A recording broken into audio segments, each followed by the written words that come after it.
संभल इस वक्त हमारे साथ मौजूद है। सर, चंदौसी में ये बावली, प्राचीन बावली मिली है, कैसे कवर हो गई सर? इतिहास है संभल का ये इतना पुराना, लेकिन आज हम देख रहे हैं खुदाई, क्योंकि हम खुद अंदर गए, बहुत प्राचीन जिस तरीके से स्ट्रक्चर होता है वो साफ तौर पर नजर आ रहा है। जितनी भी प्राचीन धरोहर हैं वो हम सब की साझी विरासत है, कोई भी हो सबको उसको संरक्षित और सुरक्षित रखना चाहिए।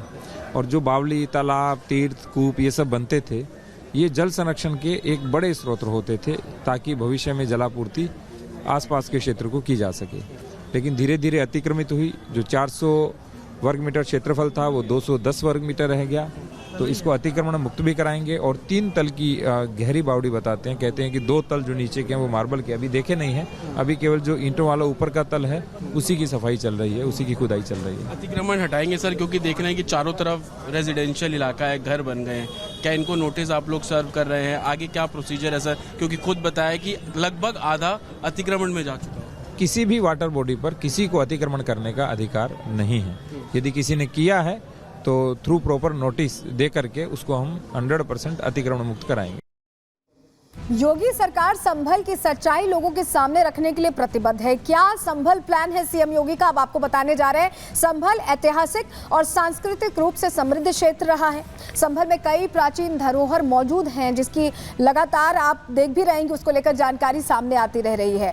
योगी सरकार संभल को लेकर अब मास्टर प्लान तैयार कर रही है। प्लान के तहत संभल को एक तीर्थ स्थल के तौर पर विकसित करने की तैयारी है और मान्यता है कि संभल में भगवान का कल्कि अवतार होगा, ये कहा जाता है, पुराणों में भी ये लिखा है। और ऐसे में प्लान के तहत कुओं और तालाबों का जीर्णोद्धार किया जाएगा, उन्हें बेहतर स्थिति में लाया जाएगा अगर जर्जर हालात में है तो। गजेटियर के मुताबिक संभल में 19 कुएं थे। गजेटियर उस दौर का, ब्रिटिश शासन के दौर का वो डॉक्यूमेंट है जिसमें संभल में क्या क्या ऐतिहासिक पौराणिक धरोहरें हैं, सनातनी धरोहरें हैं, उनका जिक्र है। और उसके मुताबिक 19 कूप यानी 19 कुएं हैं। ऐसे में यहाँ तालाब या सरोवर को ही तीर्थ मानने की परंपरा उस शुरुआती दौर से रही है। गजेटियर के मुताबिक संभल में 68 तालाब थे, 68 तालाब थे और इन सबकी पहचान कर इनका जीर्णोद्धार करने की योजना बनाई गई है सरकार की तरफ से। संभल के चारों कोने पर शमशान है जिन पर अतिक्रमण हो चुका है और प्लान के तहत इनका भी कायाकल्प किया जाएगा। और जो मंदिर संभल में हैं उन सबका विकास करने की भी योजना तैयार रखी गई है। ये तो पूरा एक्शन प्लान है सरकार का, जिस पर सरकार काम करने वाली है। लेकिन जो बावड़ी की तस्वीर हमने आपको बताई वो बताती है कि बावड़ी विशालकाय है और कैसे अभी भी खुदाई चल रही है, अभी भी सच बाहर निकलना है, क्योंकि कई कमरे और ऐसे में अब नक्शा देखकर ये पूरा काम किए जाने की बात कही जा रही है। इसी से जुड़ी रिपोर्ट आपको दिखा रहे हैं।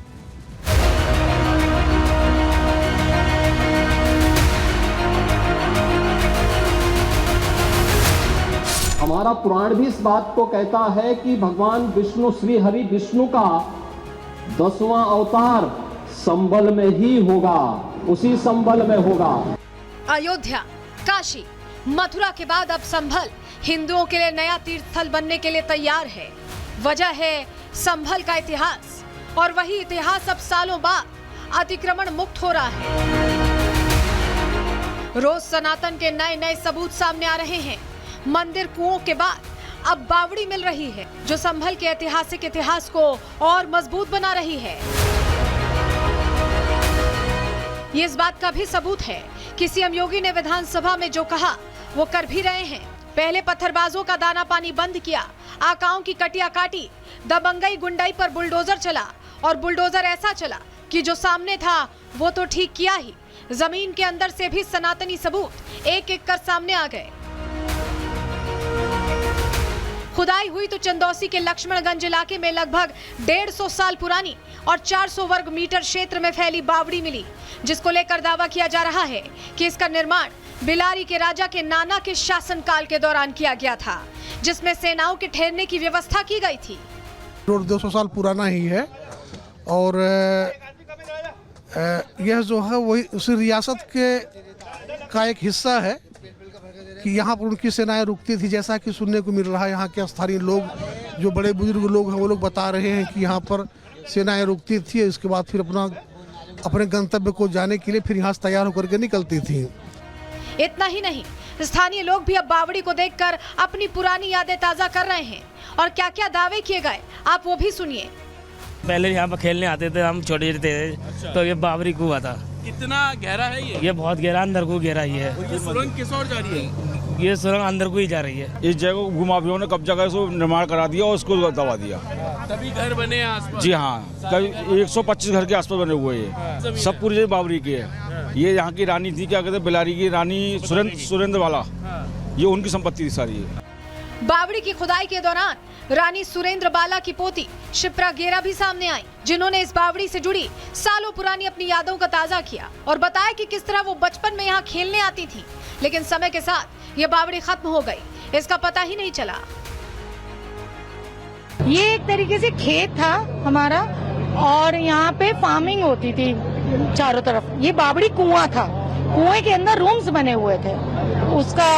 उसमें ये लोग आते थे, पापा लोग, जैसे खेती बाड़ी हो रही है तो सब लोग मतलब फार्मिंग वगैरह कैसे होती थी देखने के लिए यहाँ रेस्ट करने बैठ जाते थे। तो पापा ने खेत बेचा था, बावड़ी कुआं नहीं बेचा था। बहुत अच्छा लग रहा है कि एक चीज जिसका नामो निशान खत्म कर दिया गया था वो रिबिल्ट होके आ रही है हमारे पास। हालांकि अभी तक की खुदाई में बावड़ी काफी विशालकाय नजर आ रही है, जो मिट्टी के ढेर में दब गई थी। अब मिट्टी हटाकर इसकी जांच की जा रही है, आगे भी नक्शे के आधार पर जांच की जाएगी। Bureau report, Republic Bharat. तो ये जो बावड़ी मिली है इसकी तो खुदाई चल रही है, लेकिन पृथ्वी चौहान की बावड़ी का भी अस्तित्व संभल में है। जरा तस्वीर आपको दिखाते हैं। सबसे पहले रिपब्लिक भारत ये तस्वीरें आपको दिखा रहा है और ये पृथ्वीराज चौहान की बावड़ी कही जाती है। एक्सक्लूसिवली हम आपको दिखा रहे हैं अंदर की ये तस्वीरें। आप देखिए, इसको लेकर भी जानकारी मिली है और हमारे सहयोगी वहां पहुंचे, जतिन ने पूरी रिपोर्ट तैयार की है इस पर। देखिए जरा रिपोर्ट। इस पेड़ के नीचे ये बावड़ी है और इस बावड़ी में जाने का रास्ता आप देखेंगे तो ये रास्ता है। देखिए, ये मोटी मोटी दीवारें और इन दीवारों के नीच में ये छोटी सी एक जगह बनी हुई है और जब हम इसके अंदर जाते हैं तो बावड़ी है। और बताया जाता है कि पृथ्वीराज चौहान जो कि संभल के राजा थे, उनकी राजधानी संभल थी और जब वो यहाँ पर थे तो उनकी सेना इसी तरीके से बावड़ी में रुका करती थी। जब हम अंदर दाखिल हो रहे हैं तो तकरीबन बताया जा रहा है कि 16 मंजिला ये बावड़ी है और अब ये खंडर नुमा हो चुकी है और यही कहीं ना कहीं संभल की सभ्यता है, संभल का इतिहास इन्हीं जो बावड़ी है उनसे जुड़ा हुआ है। ये जगह है, नीचे बताया जाता है कि तकरीबन 16 माले नीचे हैं। अगर मान लीजिए मैं पहले मंजिल पे खड़ा हूं तो इसके नीचे 15 और मंजिलें हैं और आप तस्वीरें देखेंगे कि हर जगह आपको इसी तरीके से कमरों के बाहर दरवाजे और दरवाजों में रहती थी पृथ्वीराज चौहान की सेना। बावड़ी के अंदर की